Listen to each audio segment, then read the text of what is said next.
Swayam Prabha. Digital India. Educated India.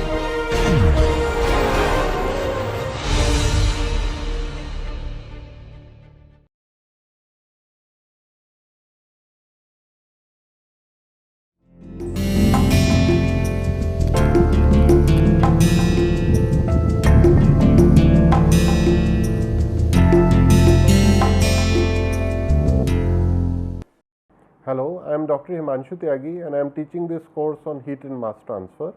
Let us look briefly what we have done till now in our previous lecture, and after that we will start today's lecture, which is on very interesting topic called boiling and condensation.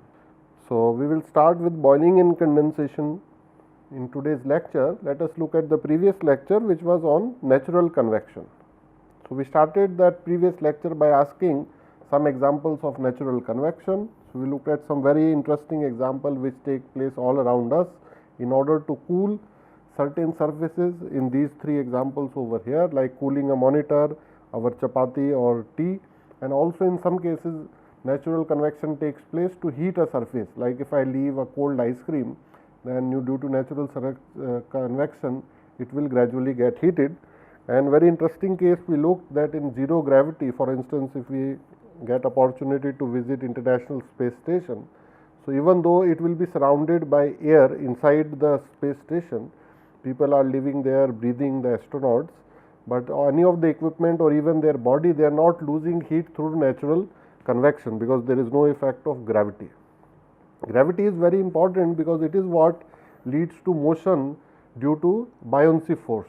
So we defined something called the volume expansion coefficient beta, and we looked at it expressions over here. And in simple case of ideal gases, beta is simply 1 divided by temperature, where temperature is given in Kelvin and the units is inverse of Kelvin over here. Then we, at the end of the lecture, we looked at the salt example, where we figured out how much heat is being lost through a mobile phone kept in vertical position like this, and we made use of all the equations that we learned in this lecture, and we came up with some numbers. So students may check the correctness of this numerical calculation. We started off with the equation for motion, and we drew this particular diagram which shows the boundary layer which develops on a hot surface. So if let us say a hot vertical surface is surrounded by cold air, then this type of a boundary layer is developed. And we looked at the temperature profile, the velocity profile inside it qualitatively. We looked at the boundary conditions that we can think of reasonable, under reasonable assumptions and certain Boussinesq approximation. Then we wrote the three equations, which is conservation of mass, also known as the continuity equation, conservation of energy equation over here. And then in detail we looked at the momentum equation, where the special gravity term because of the body force will also appear over here.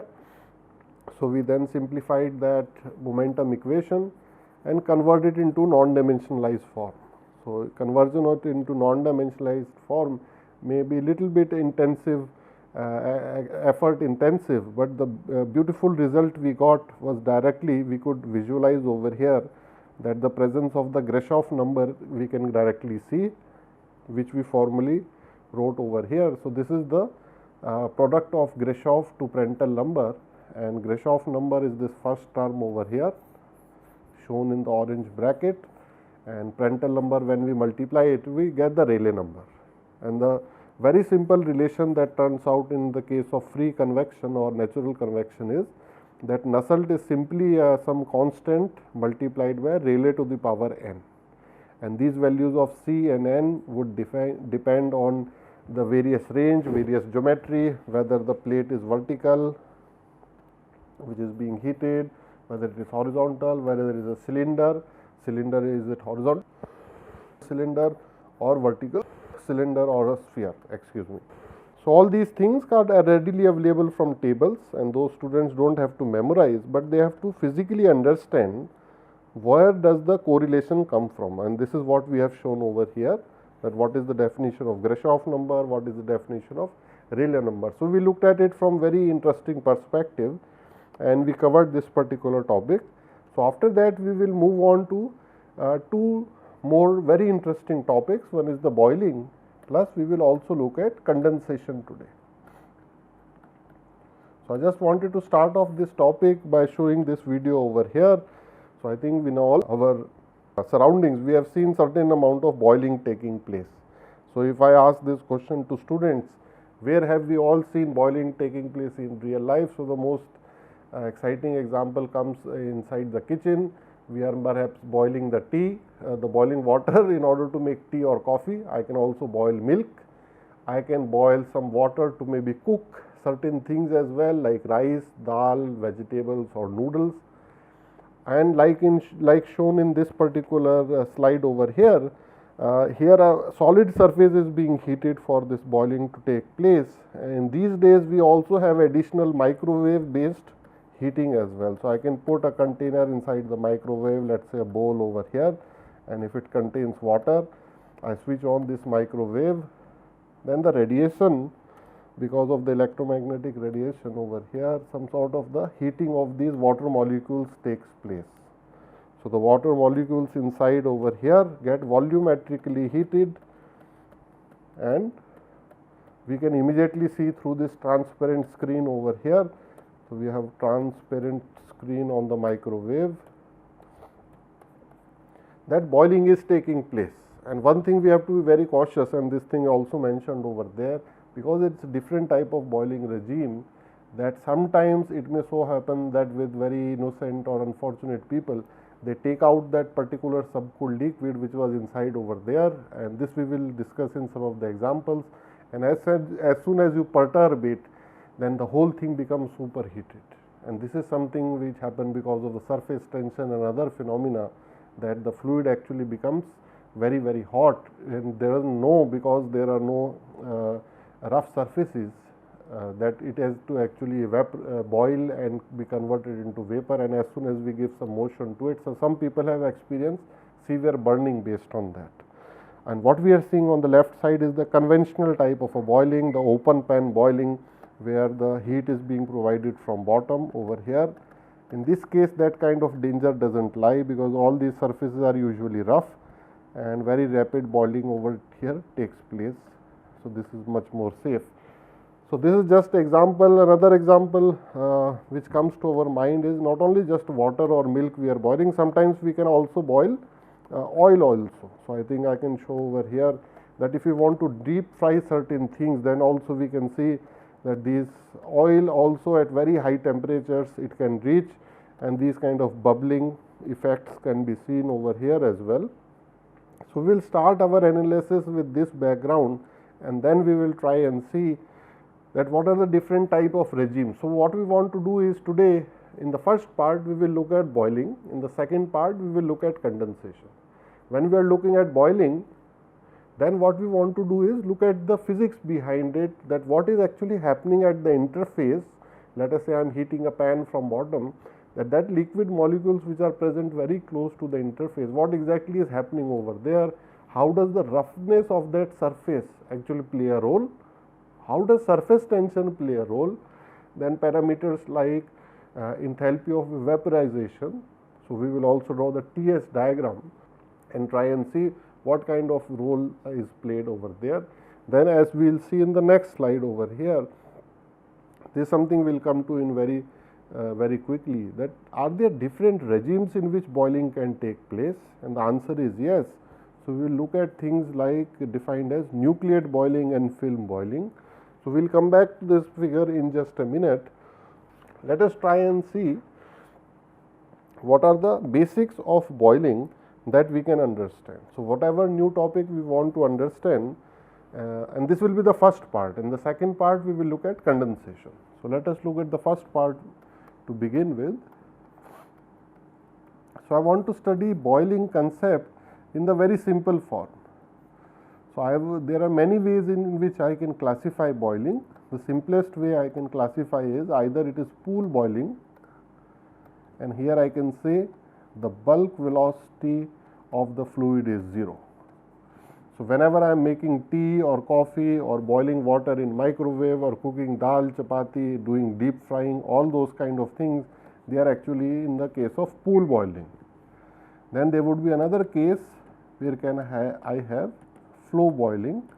So here some bulk velocity is some finite number is there, which means we will have a non-zero number. It could be 1 meter per second or 5 meter per second or something. So, if I have to show this difference graphically, what I will say is that this is kind of a pool or a pan or some sort of a small utensil, in which if I make the x and y coordinates, let us say I define over here, this is x coordinate, y coordinate. So, the bulk velocity is 0, I am just giving heat over here. So, there can be lot of motion inside this particular container. So, because convection currents are there over here, some place it is coming down, some place coming up. So, we can see all these kind of bubblings which is taking place over here. So, we can see there is lot of motion of that. If I am assuming water is being boiled over here, so lot of bubbling and other things taking place, and some sort of the vapor is also coming out from here after getting boiled, but there is no bulk motion.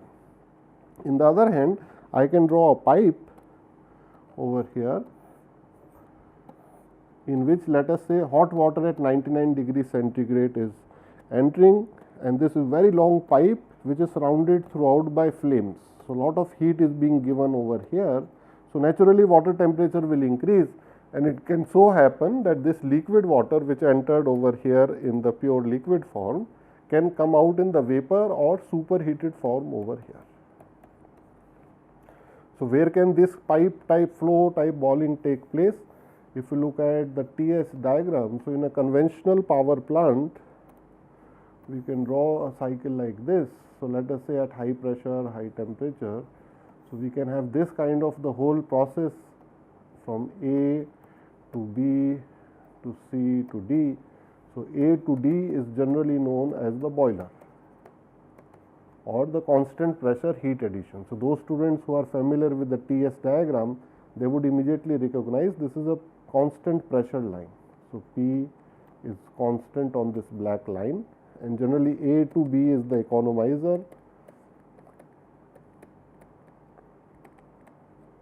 which works on the principle of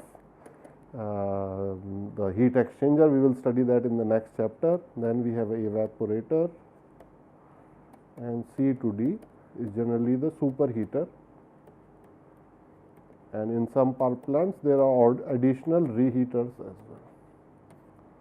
So, all sort of heat transfer modes take place during this particular process, and in general we can show that if flow is taking place over here, then there is lot of liquid over here, liquid, then it becomes little less liquid, more vapor, and over here it is purely more vapor. So, this is L plus V, and then it is totally V over here. So, we can say this is kind of thermodynamically it is showing over here that it started with saturated liquid, liquid plus vapor, and then saturated vapor over here. So, this is just a rough picture of the difference between the pool boiling and the flow boiling. So, what we are going to do in step 1, we are going to focus primarily on pool boiling. This is the easiest one to understand. Flow boiling is very complicated, but once we have understood pool boiling, then we will try to approach little bit of the flow boiling as well. So, we will try and figure out what are the different regimes, how does the annular flow, slug flow, bubble flow, and other things take place inside this pipe. But let us first look into pool boiling in detail, and we will try and look at some definitions as well. So, let us start with that. So, if I want to write the heat flux for boiling, I can write it in simple terms of convective heat transfer as this over here. So, this I am writing for the simple case if I am boiling my water in kitchen, let us say, and this whole thing I can write it in terms of delta T, and I can write delta T excess, that what is the higher temperature compared to the saturation temperature over here. So, what do we mean by, I think Q boiling flux, this one all students know, this is in terms of watts per meter square. So, I am talking about heat flux, that is this. So, how much heat flux am I providing to my container? What is H? H is some convective heat transfer coefficient that we will see the value of over here. What is this Ts? So, this is the surface temperature of this pan at this particular point. So, I will say this is the surface temperature of the metal container over here. And what is Tsat? This one Tsat. So, this particular fluid over here, I can define that based on its pressure, I can calculate its saturation temperature. For instance, for water at 1 atmosphere, if in my kitchen or in my laboratory I have 1 atmosphere pressure, then Tsat is approximately 100 degrees centigrade. Now, interesting thing comes out over here. If Tsat is 100 degree for water, and of course I can change it. If in India, like we use pressure cookers, and if I go inside the pressure cooker at 2 atmosphere or 3 atmosphere, this Tsat value will change. So, essentially what I am doing on the TS diagram, instead of cooking in this particular region, I want to cook at slightly higher pressure in order to achieve better temperatures over here. So, instead of 100 degree, I might be cooking at 120 or 150, depending on how high my pressure cooker temperature can be. So, Tsat is very important, but for 1 atmosphere we can simply take it to be 100 degrees centigrade, which means this delta T excess over here is essentially the difference in the surface temperature of this particular pan, shown as Ts over here, minus the saturation temperature of the liquid, which is kind of a constant if I know the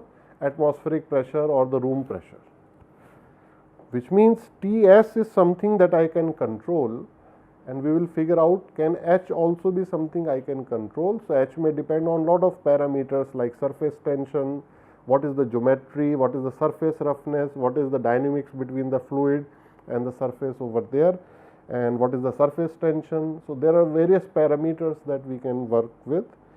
Now, let us try and see in pool boiling itself, what are the simplest cases in which I can analyze it. So, what we can observe in pool boiling is that boiling can take place inside the pan, and that is when we start to see certain bubbles rise from the bottom over here.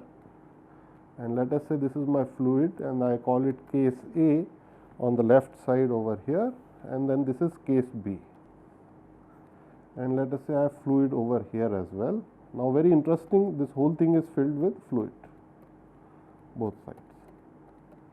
We are providing heat from the bottom, so that flux is Q dot boiling, and in case A as well as case B, let us say the surface temperature I have maintained very high. So, it is more than 100 degree, it is 110 degrees in both cases. Now, I will ask a question to students. Let me assume that there are two cases. In the first case, the bubbles which are formed over here, these are because boiling is taking place at the bottom layer. So, these bubbles are rising, but you see they become smaller and smaller, and there is no bubble at the top layer. So, I will write no bubble reaches the top.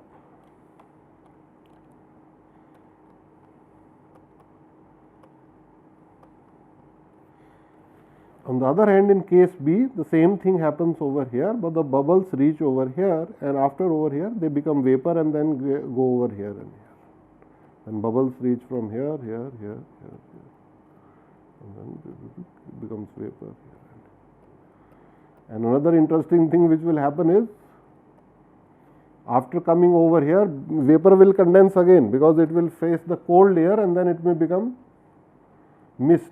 So, we can see that whenever water is boiling in our kitchen, some sort of mist is also being formed. Can you remember that? If not, then let us see in the image also over here. Can we see that suddenly this mist has come over here? See, at this point, now we can see that this whitish kind of a cloud which has appeared above it, right? That is why we can see in this zone over here, in this zone, lot of vapor is coming out. Now, believe me, vapor we can never see when it is in the superheated form, like when it is surrounded in this room, or if I go outside, vapor is not visible to our eyes. It is just like oxygen, nitrogen atom and molecules moving around. So, air is always transparent to us. But having lived in North India, we all remember that in January, we can always see some sort of phenomena we call as fog. So, that also is water which is present inside the air. But in fog, we can see that particular thing. Why? If we ask the question. So, what we are seeing over here in certain cases, the interesting phenomena that this water which has gone from liquid to vapor over here, again become small mist over here, liquid again. But this we will study in the next part where we are looking at condensation. So my question, original question to students is, why is it happening that in case A, no bubble is reaching the top, but in case B, bubble is reaching and then it is not only going up and then becoming vapor as well.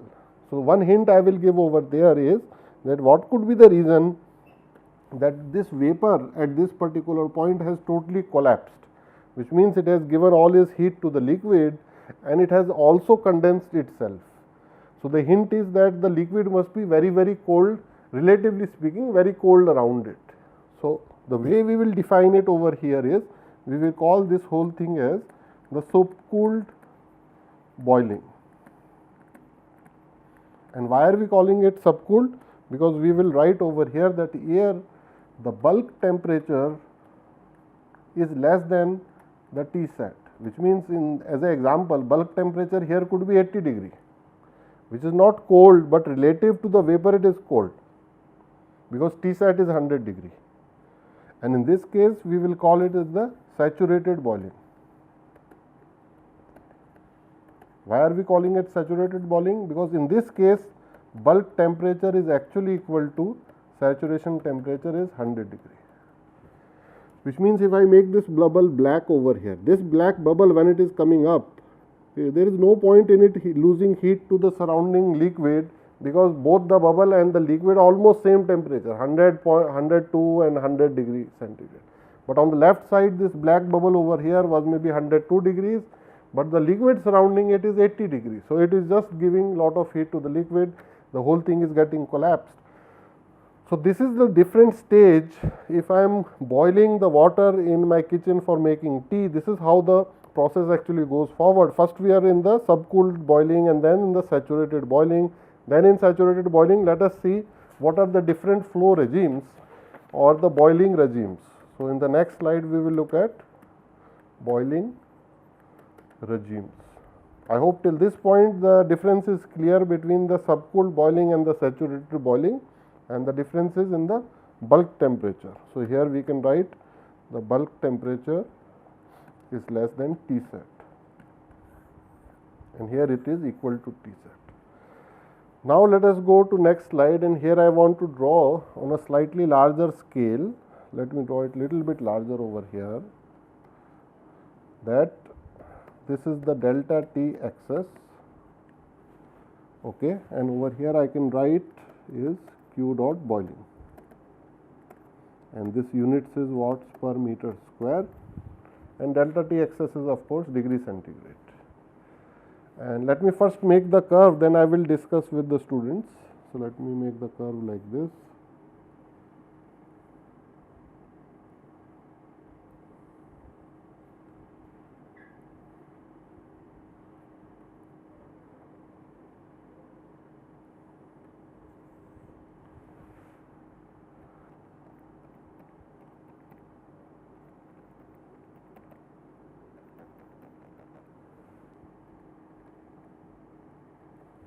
Okay. So what we are trying to do is look at this thing which is known as the boiling curve.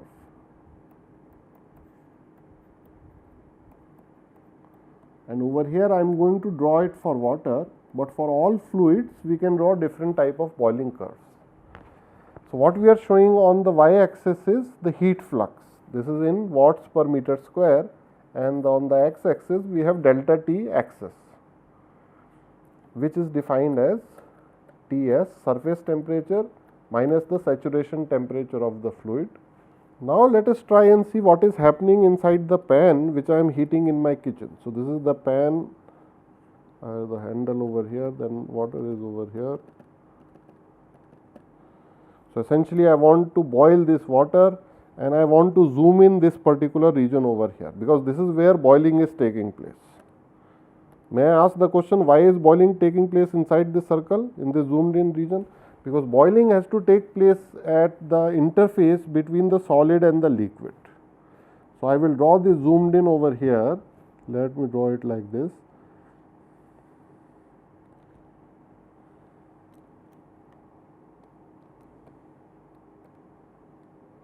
This is a hash portion I will make. This is the solid, and on top of this we have the fluid over here.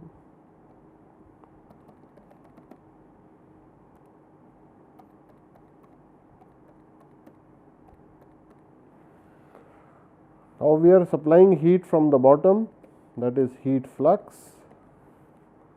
So let us see what happens initially, that at very low delta T axis, let us say delta T axis about 0 or 1, and then this value is about 5 degree, then we have about 10 and then 30 degree. So the x axis is in degree centigrade. Initially what happens is that natural convection takes place over here, and the fluid tries to rise because it gets heated. So the liquid which is present over here, there is no phase change right now, but hot liquid is going up, cold liquid is coming down over here. So from here the liquid becomes hot, it goes up because of buoyancy, the cold liquid comes down, and this is this particular zone over here. So this is the first zone of boiling, and this is known as the natural convection boiling.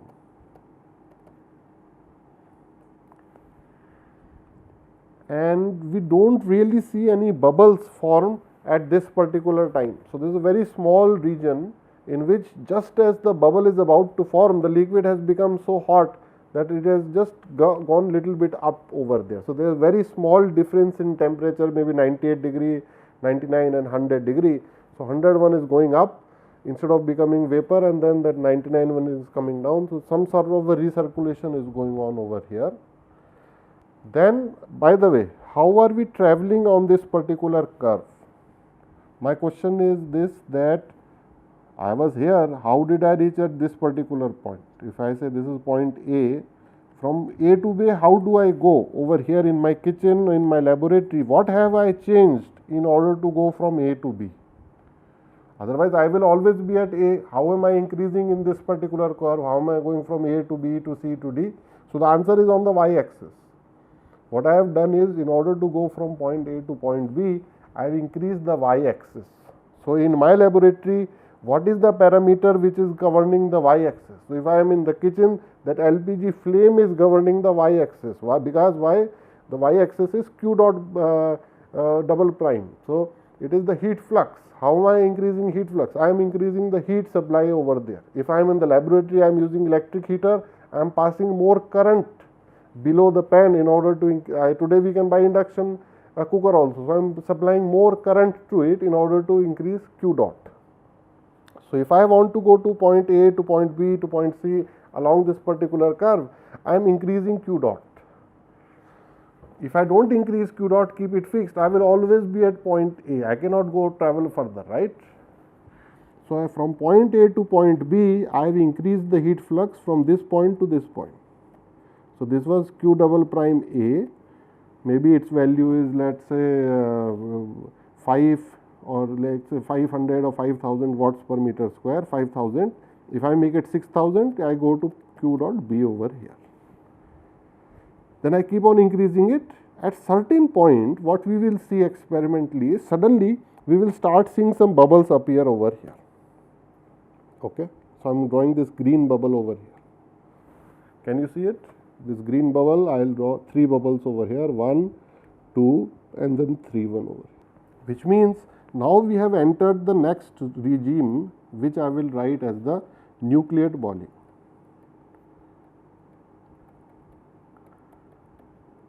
So this is the nucleate boiling regime.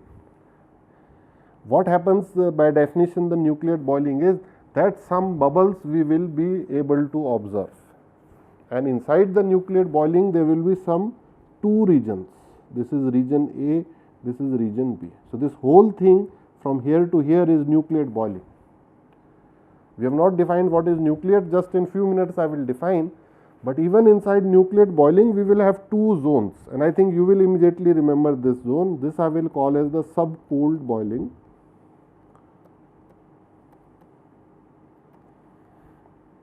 And this I will call second region as saturated boiling.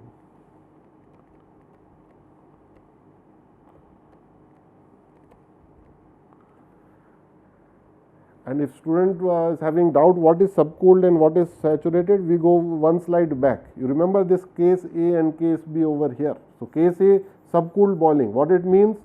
That the whole bubble is not able to reach to the top, right? It is collapsing somewhere in between. Bubbles I am seeing in both case A and case B. Please remember, at the bottom of the pan, I am seeing bubbles in both cases, right? You can see the green bubble here in case A, and I can see green bubble here in case B. Only difference is, in case A, all of that collapses without reaching the top. In case B, it is able to reach the top and it gets converted into vapor. So that is the difference between these two zones, subcooled boiling zone and the saturated boiling zone. Now let us look why do we call it nucleate boiling. So if we look inside this particular green, or I might make it orange now, bubble over here, what is happening? The liquid which was trapped inside this particular zone over here, what zone am I talking about? These are nucleation sites. And this is why graphically we are able to explain that surface roughness is so important in the boiling, that if let us say we have another surface which is very smooth and it has one nucleation zone over here, this is one surface, I will call it surface A. Then I have another surface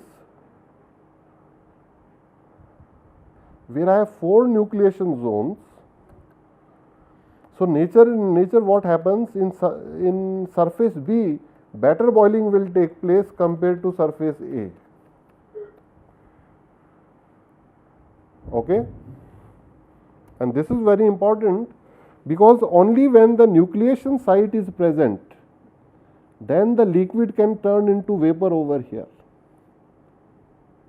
So you can see there are 4 nucleation sites present over here in surface B. This vapor will be formed. So liquid is getting boiled at that small zone. So if you see the small zone over there, earlier it was filled with liquid, suddenly it will get some heat, it will become into a bubble. It is not an air bubble, it is a vapor bubble. It will not have any air inside it, it will be H2O vapor, which will be a bubble inside the H2O liquid. Very beautiful. Then these 4 bubbles will rise. But on the smooth surface A, only one site was there. And you imagine if there is a super smooth surface where there is no nucleation site, and there what will happen is very dangerous. The whole liquid temperature will keep on rising, but it does not know how to convert itself into vapor. And that thing may be sometime happen in micro. Then you pull it outside, then suddenly there is some tap or some sort of a scratch or some instability over there. Then they suddenly remember that, oh, at this temperature we have to be vapor. Then suddenly the whole thing becomes vapor and it can damage a person's skin or hand or face. So anyway, coming back to this discussion over here, so nucleate boiling, which we have shown in the green zone over here, right? This is all this diagram that I have drawn over here. These are nucleation sites. That is why we call the nucleate boiling. Okay, and this whole thing continues up till this peak point over here, and this peak point is known as the CHF. On any xy diagram where we have the peak point, we can say del y by del x is 0, or the maximum has occurred over there. So I can also say over here that Q prime is maximum at this point, right? And CHF, full form I can write is the critical heat flux.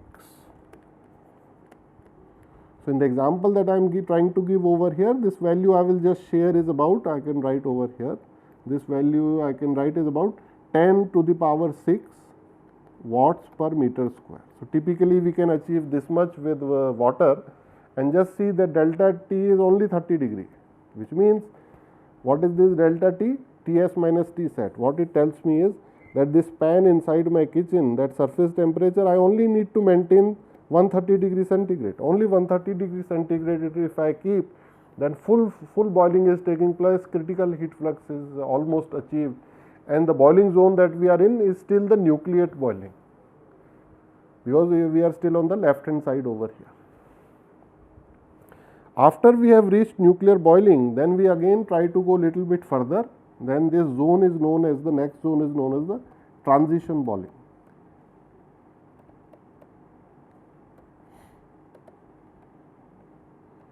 And this is a very funny zone. In fact, we don't want to be over here, because what is happening?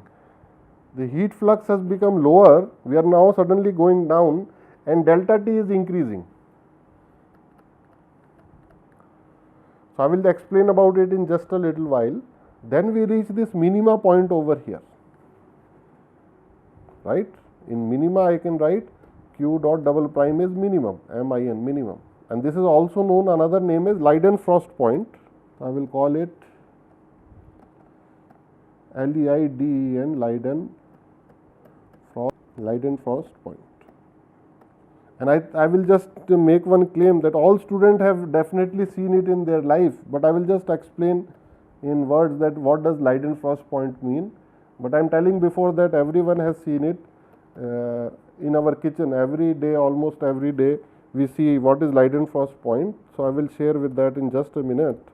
And this last zone that we have over here, the fourth one, so we have 4 zones. I will write this zone 1, regime 2, then regime 3, and this is regime 4 over here, and this one is known as the film boiling.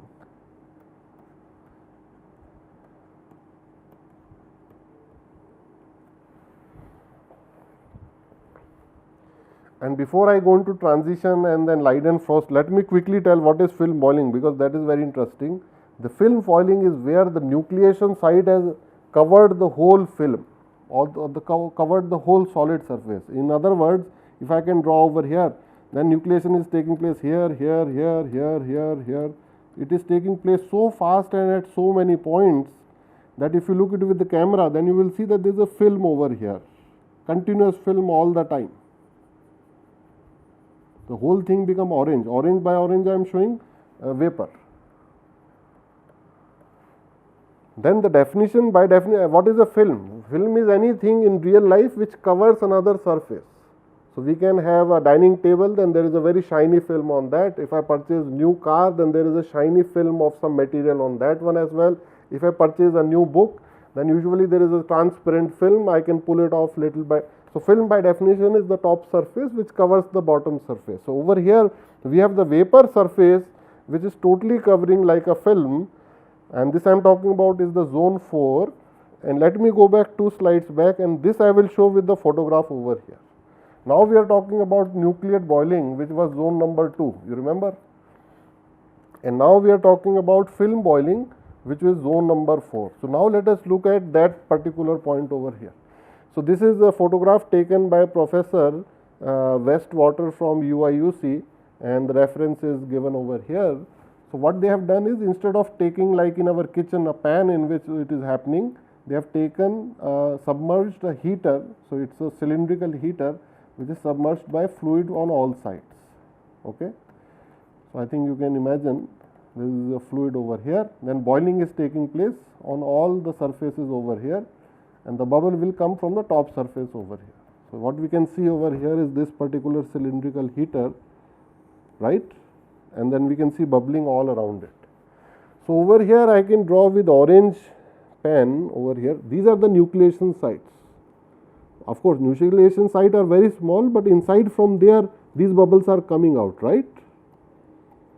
Nucleation site will be microscopic, very, very small inside the heater, but once the bubble comes out steadily from there, so we can see all these nucleation things coming out. On the tops also, side also we can see. So, if I can draw over here that particular diagram again. So, if we have a solid surface which has this kind of a surface, and this is a solid. So, those orange dots which I had drawn, or orange circles which I have drawn, or these are the nucleation sites over here. And then bubble becomes big, then it comes up, then the liquid comes in again over here. So, liquid I will show with the red line, then this liquid comes in again, it will fill that gap. Then that liquid again will get boiled, it will become bubble, go up. As soon as the bubble goes up, there is a void over there, liquid fills in again. So, this is a continuous cycle. And then this red line shows the liquid. So, I will write LLL, liquid is going in, then vapor directly going up. So, vapor is going over here, this is vapor. Then this vapor goes up, this one goes up, this one goes up, then new liquid comes in. unlike over here. So it is just like in a big shop, then the customer line is long, the shopkeeper is serving the old customer, then as soon as he leaves the counter, new customer comes in, then he services him, then he goes out, then it's kind of a batch processing that continuously it is happening super fast. So over here also the hot surface is trying to pull in, it wishes that the liquid comes close to it, liquid comes, it converts it into vapor, then vapor because of buoyancy gravity goes up.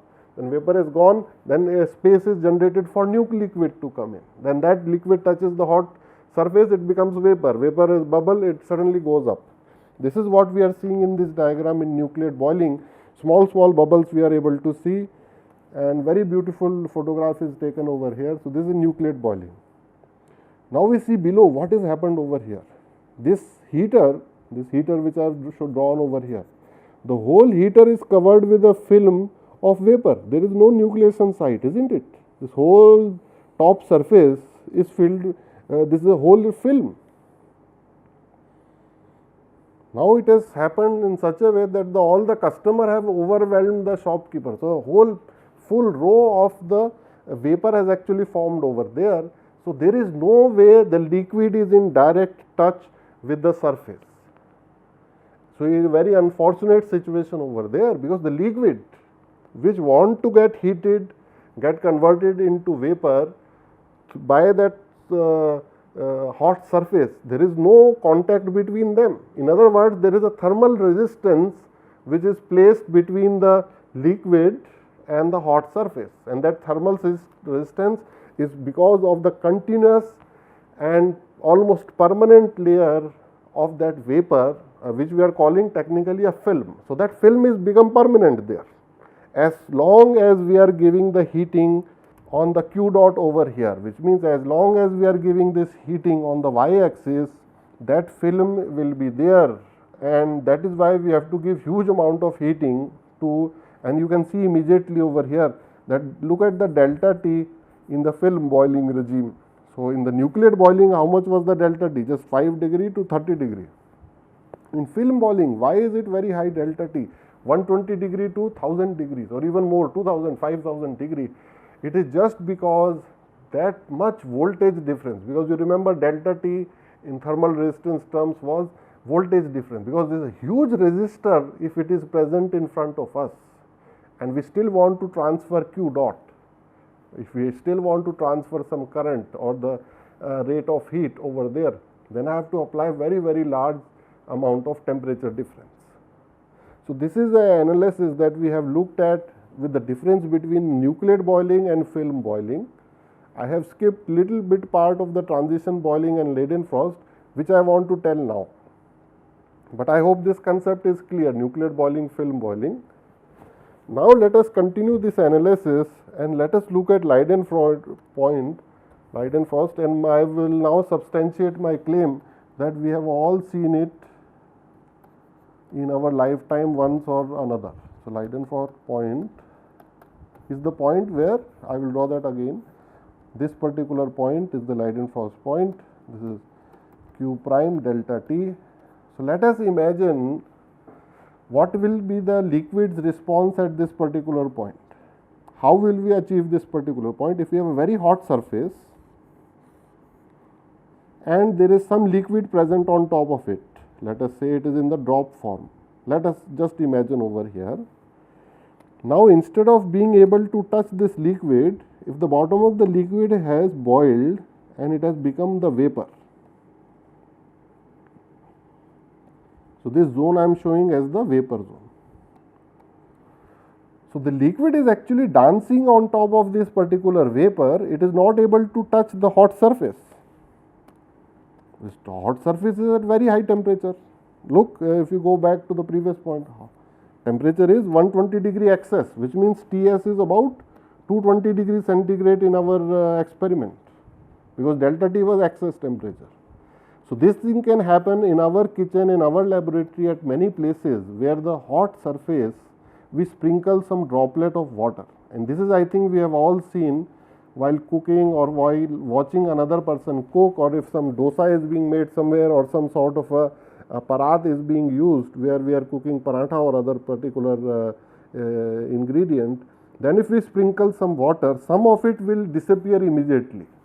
It is able to touch that surface. But if some droplet like this is not able to touch the surface, then we all remember that that droplet actually dances around for a very long time. It can dance around for 5 seconds, 6 seconds, 7 seconds, and the beautiful thing is, with the time, its radius becomes smaller and smaller. So I can show it with time over here. After some time, the surface will remain same, but the droplet has small size has become little smaller, because slowly and slowly heat is being transferred to it, but always between it and the surface there is a layer of vapor which is present. So after some more time, droplet has become even more smaller, and then vapor is preventing it to touch the hot surface, and then finally it becomes so small over here, very very small, and then after a few seconds, then it is just simply disappear.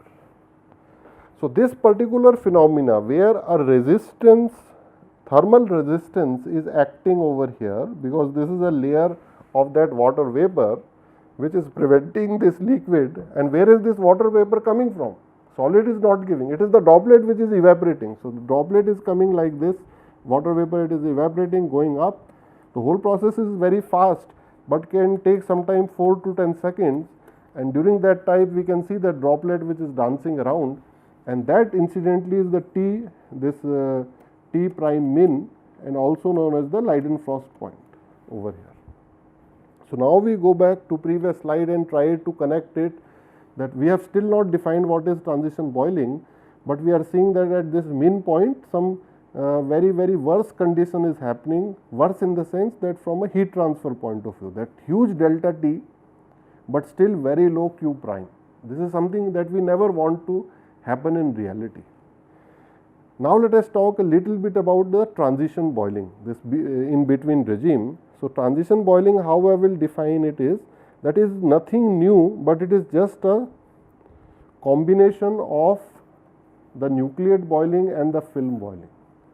So let us say if there are some zones in which nucleate boiling is taking place, but at certain other zones film boiling has taken place over here, then after certain time we see it, then the place where there was nucleate boiling, then it intermittently keep on changing, because we are increasing the delta T, then that zone, some place it is taking nucleate boiling, some place taking the film boiling. So transition is not a new regime on its own, but it's just a fluctuation between nucleate and film. So sometime it is film, sometime it's nucleate. So spatially as well as with time, if we see it, then that transition is taking place very rapidly, and that whole thing is nothing new by itself, but it is the transition between from nucleate to film boiling. I hope this particular point till now is well understood over here. Now let me define one last particular point, which is, in reality it is very difficult to achieve this boiling curve unless we are very careful. So I will just share that particular point. In reality, instead of achieving the boiling curve which goes like this, in reality what we would be able to do is, because please remember how are we conducting this experiment. We are increasing continuously the heat flux. I have reached the point of critical heat flux over here. Usually what happens is, after that we suddenly jump to this particular zone over here. So what we have missed in between is this particular point. Instead of the boiling curve following the actual boiling curve, in reality what happens is, we just look at the blue line, it goes from natural convection boiling to nucleate boiling, critical heat flux, and then there is an immediate jump over here, almost instantaneous jump, and then it goes from here to there. So students may ask a question, that why is it going directly from this circle over here to this circle? Why? Question mark. Now look at it in this way, that how am I performing the experiment? And let me put some numbers also over here. I think that will make it very interesting. So this is 30 degrees over here, 120 degree, and this is 1000 degrees. So in just 1 second, that surface will go from 30 degree to 1000 degree, and then we are not careful about the material of my this solid, because remember this delta T excess, what does it represent? Delta T excess is essentially Ts minus a constant. So, constant is T sat. So, I am writing in green because this is a constant. So, delta T excess essentially represents simply my surface temperature, isn't it? Okay. So, if I am suddenly increasing my surface temperature from 30 degree to about 1000 degree, if that solid surface is not having the very high melting point, it will melt itself, right. So, a lot of burnouts used to take place over here in the old type experiments, where the people use some sort of a heater or some sort of a material which is made of a something low melting point like nichrome. If you want to have metals which can sustain very high temperatures and very high, it does not melt at that temperature, then perhaps platinum should be used over there. If we use platinum, then it will not burn out, it will continue to grow along this particular blue line, jump immediately from here to here, then continue to go over there. So, the question I will ask on behalf of student is, why is it following the blue line, green line, why not following the red line over here? It should, if it is boiling curve, it should go like this. So, the answer is that it will follow this red line only if we are so careful that as soon as we reach the critical heat flux and the temperature is slightly increased, which means from this red dot we have gone to, from this point we have got to very slight temperature increase we have got, then we have to be so careful to in order to reduce the critical, in order to reduce the amount of heat that we are providing over there, which means, you see, if we are doing some sort of electrical heating, we are continuously increasing the current which is passing through that heater up till the point we have reached critical heat flux. Then what usually we do in experiment is increase the current little bit further. If we do that, we will follow the green and blue line. Now, what we have to do, as soon as we reach critical heat flux, very, very carefully, sensitively, we have to start reducing the amount of heat that we are giving. Then we will be able to follow this red line, and then we will reach this particular point over here, where the temperature minima will reach. And another interesting thing, once the temperature minima reach, then we will have to again start increasing the heat flux that we are supplying over here. So, then we will follow this whole red curve over here. I hope students are not getting confused. That is why I am using different colors over here. So, I will repeat it again. The blue curve, if we are following, this is the conventional experiment we are doing. By conventional, I mean we are increasing the heat flux. Very easy to do, simplest way. Just like in a car, we are always increasing the throttle. So, if I am pressing the gas pedal or the accelerator or the throttle further and further, so my speed is continuously increasing. So, there is a very good correlation between that. If we follow that kind of correlation, our blue curve will jump from this critical heat flux over here. Please look on the curve very nicely, carefully. Then this blue will go over there and over there. Then we will miss out on the Leidenfrost point. Okay. If we have to follow the red line, then we have to do it very, very carefully. It requires a lot of care. It's still possible to do it, but we have to do it very carefully. So, the question which comes is that if we are following the red line, then why it is happening that even for increased delta T, the amount of Q dot has actually reduced. In other words, if I draw a red circle over here at the Leidenfrost point, at Leidenfrost point, as compared to the critical heat flux, if we compare these 2 points, then why is it that the Leidenfrost point, if I show this arrow over here, temperature difference is higher, but the Q dot flux is lower, which means for Leidenfrost point, LP, I will call it Leidenfrost point, delta T is high, but Q dot prime is low. So, if I convert it into electrical analogy, what I am saying is very large potential drop, but the amount of current which is flowing is low. So, there we will get the answer, which means that there is some sort of insulator which is present over there, some sort of a resistor which is present over here. So, what is the thermal resistor which is present in the Leidenfrost point? That is this resistance over here. So, I am showing in terms of the red arrow on the left hand side. And this is an example which has started for the film boiling, which means that if you go back to the original photographs of those reference that we are showing, if this red zone over here, you can see the red zone, this film from the boiling point of view, boiling does not like this film because this film is acting like an insulator, it's like a resistor. So I can write over here, it's acting like an insulator. How is it acting like insulator? Because it is simply a layer of vapor. The boiling regime would prefer that the liquid should touch me. The surface would prefer that the liquid, if it is in touch with me, I can transfer more amount of heat. But the liquid is on the behind. Only vapor is touching that surface. So through vapor, conduction is very, very poor. So very, very less amount of heat is actually going, which actually means that the surface temperature we have to increase significantly in order to facilitate convection heat transfer, conduction, and later on radiation will start playing a role where that heater temperature becomes so high that infrared radiation will be started emitting from there, and it will be absorbed by the vapor as well as the liquid above it. So those temperatures are going to be very, very high, and what I am talking here is this particular zone over here. So in this particular zone, in the whole of film boiling, radiation will start playing a very important role. It's kind of inefficient because delta T's are so high. So with that particular analysis over here, I think for this particular lecture we have come to an end. Very interesting topic for boiling we are looking over here.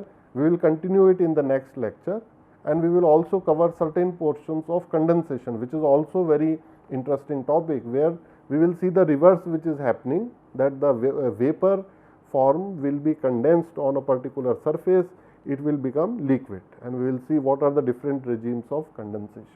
So I think that's it for today. Thank you very much.